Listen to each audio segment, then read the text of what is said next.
मध्ये हिंगोली मतदारसंघामध्ये प्रचाराला सुरुवात झालेली आहे। गावोगावी उमेदवार आणि त्यांचे कार्यकर्ते मतदारांच्या भेटीगाठी घेत आहेत, प्रचार करतायत। मात्र प्रचार करणाऱ्या कार्यकर्त्यांना एका वेगळ्याच अडचणींचा सामना करावा लागतो आणि अडचण इतकी मोठी आहे की याचं समाधान सध्या तरी कोणत्याही पक्षाकडे नाहीये। पाहूया एक स्पेशल रिपोर्ट।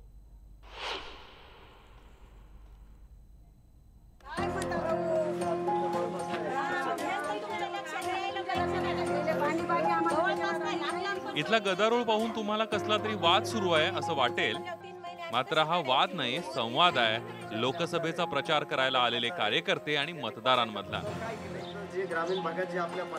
हिंगोलीत प्रचाराला जाणाऱ्या प्रत्येक नेत्याला आणि कार्यकर्त्याला जनतेचा एकच सवाल असतो, मात्र त्याचं उत्तर ना नेत्यांकडे आहे ना कार्यकर्त्यांकडे।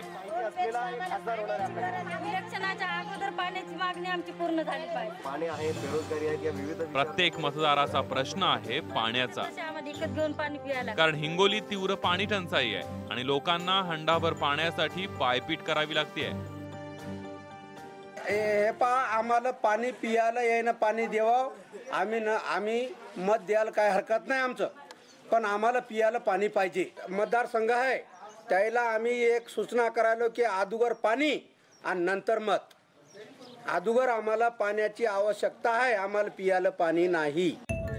ऐन उन्हाळ्यात लोकसभा निवडणुका आल्यानं पाणी टंचाईबाबत लोकांच्या भावना अधिक तीव्र आहेत। नेते प्रचाराला गावात जात आहेत, मात्र गावात माणसंच नाहीत। घराला कुलूप लावून गावकरी पाण्यासाठी भटकंती करतायत आणि गावात मात्र शुकशुकाट। एकीकडे लोकसभेच्या प्रचारासाठी विविध पक्षाचे कार्यकर्ते गावात येत आहेत, मात्र गावात असलेल्या पाणी टंचाईमुळे मतदार हे गावाबाहेर जात आहेत। या ठिकाणी अनेक घरांना कुलूप असून कार्यकर्त्यांना मतदार सुद्धा भेटत नाहीयेत। ही परिस्थिती हिंगोली जिल्ह्यातील ग्रामीण भागातील आहे। या तीव्र पाणी टंचाईत प्रचार सुरू झाल्यानं उमेदवार आणि कार्यकर्त्यांना पाणी प्रश्नाला सामोरं जावं लागतंय। तुम्ही पक्षाबद्दल आणि देशभरातलं काही सांगू नका, आमचा पाणी प्रश्न कधी सोडवता ते सांगा, या प्रश्नानं उमेदवार बुचकळ्यात पडलेत।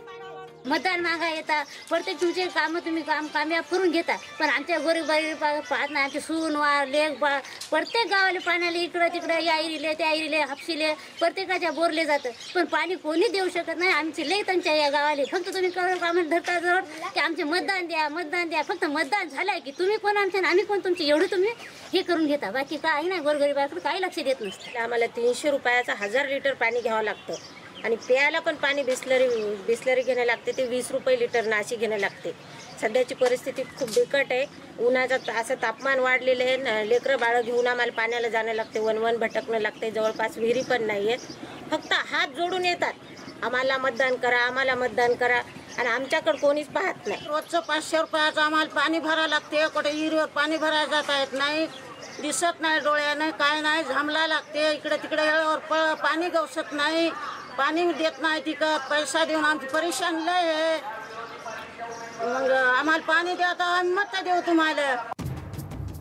पाण्याचा प्रश्न लवकरात लवकर सोडवू असं आश्वासन देत नेते मंडळी मात्र वेळ मारून नेत आहेत। तुमच्या गावात घेऊन येईल, त्यांना हा प्रश्न त्यांच्यासमोर मांडू। आताचे जे उमेदवार आहेत, जे काँग्रेसकडून आहेत, मला त्यांनाही प्रश्न विचारायचे साहेब की या भागातल्या अडचणीची जाण तुम्हाला आधी पण होती, आताच्या खासदारांना पण होती, पण यांनी काय या ठिकाणी जे वेळ आणलेली ना, या ठिकाणी वन भटकण्याची, या महिलांना वन भटकण्याची वेळ फक्त काँग्रेसमुळे आलेली आहे। म्हणून मला या ठिकाणी सांगायचं त्यांना की तुम्ही जर एवढं नियोजन व्यवस्थित केलं असतं तर आज पाण्याचा प्रश्न या ठिकाणी आणि वन भटकण्याचा प्रश्न महिलांना तयार झालाच नसता। प्यायला पाणीच नाही तर कुठली लोकशाही आणि कुठलं मतदान? सकाळी उठल्यापासून रात्री झोपेपर्यंत केवळ पाण्यासाठी दाही दिशा करणाऱ्या मतदारांनी हा लोकसभेचा उत्सव कसा साजरा करायचा, हाही प्रश्नच आहे। कन्हैया खंडेलवाल, न्यूज 18 लोकमत, हिंगोली।